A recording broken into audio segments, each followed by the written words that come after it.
probably heard it said that chimps and humans have almost identical DNA. In fact, the number most people have heard is that chimps and humans are 98.4% genetically identical. Surely we evolved from a common ape ancestor. The 98% myth has been running around for decades, being used to sway honest people into believing the evolutionism myth. It blows me away that anti-creationists would use this argument, as even a junior high school student can refute it. Anybody can look up things on the internet and see for themselves the various lengths of genomes of organisms. Now, if you do this, you'll notice that the chimpanzee DNA is 12% longer than the human DNA. Wait a minute, 12% longer, but it's 98.4% identical? Does anybody else detect a math error here?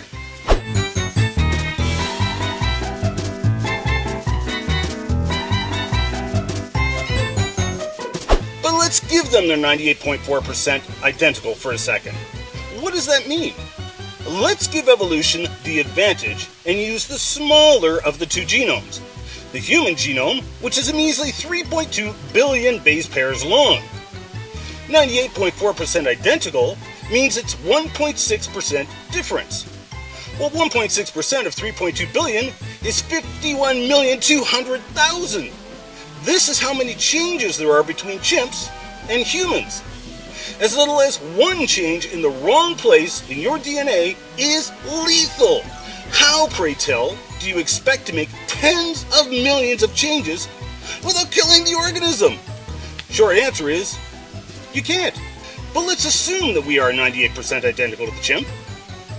So what? The differences between apes and humans are far, far beyond the physical and genetic. When was the last time you saw a chimpanzee doing calculus?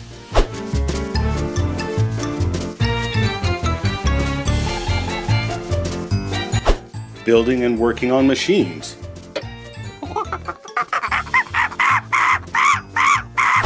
Creating artwork.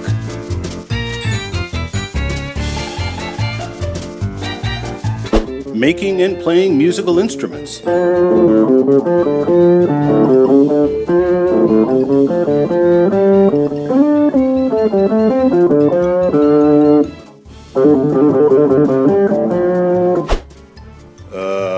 Guerrilla warfare?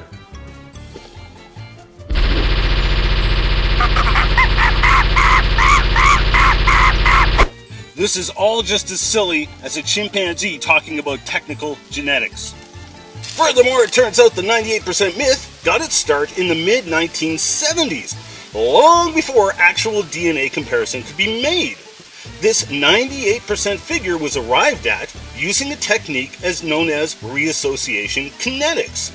Basically, they'd take a strand of DNA, split it down the middle into RNA strands, then mix these strands between humans and chimps, and time how quickly or slowly the human and chimp strands joined together.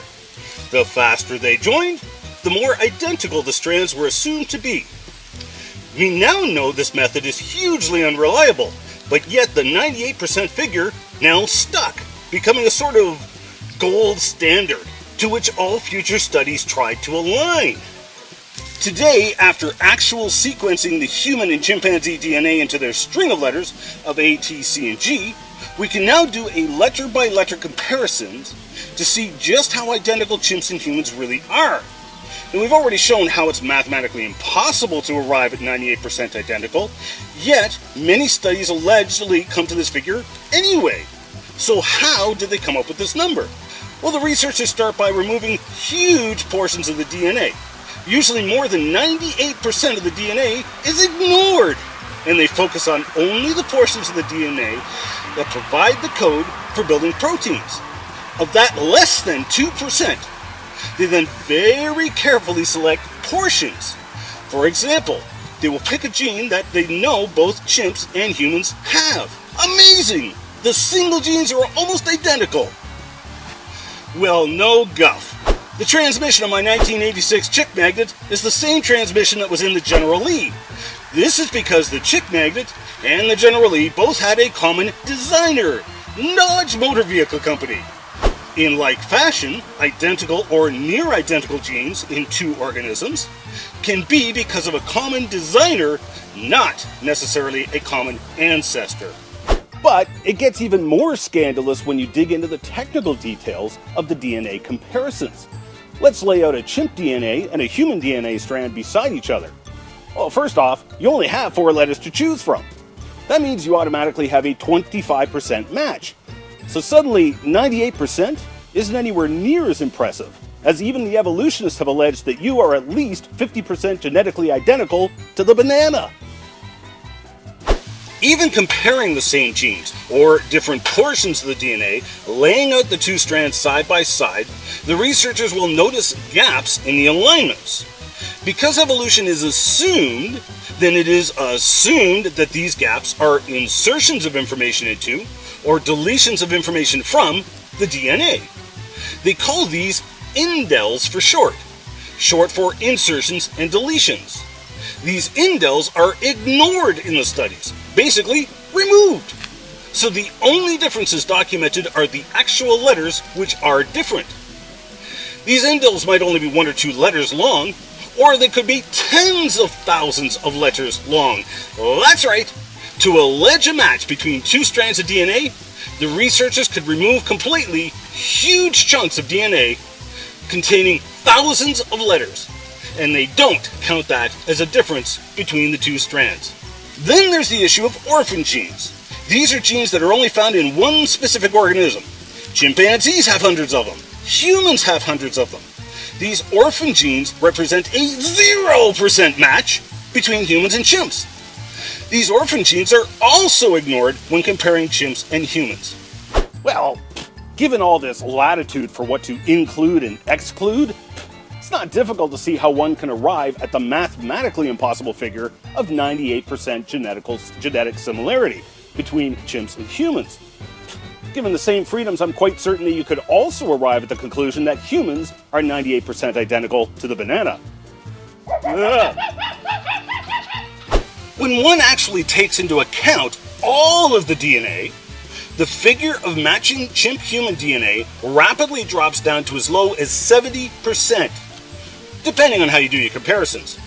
Remembering that the 0 point on our scale starts at 25%, not 0, you can start to grasp the difference. The differences between humans and chimps are great indeed, and the differences do not support common ancestry.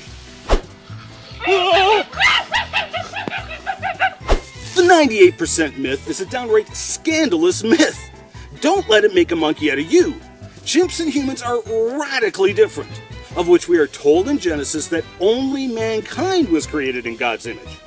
God didn't come in chimpanzee form to die for the chimpanzees. He came in human form to die in place of sinful humans like myself and you. He died in our place, then rose from the dead to show us he was the way to eternal life. That same person said that in order to obtain eternal life, you must be born again. Now, if he rose from the dead, then he obviously knows something we don't. I'd pay close attention to what he said and heed his warnings. Being born again is simply believing that Jesus rose from the dead, acknowledging that you've sinned, and asking him for forgiveness, and he will give you eternal life. Why don't you do that today?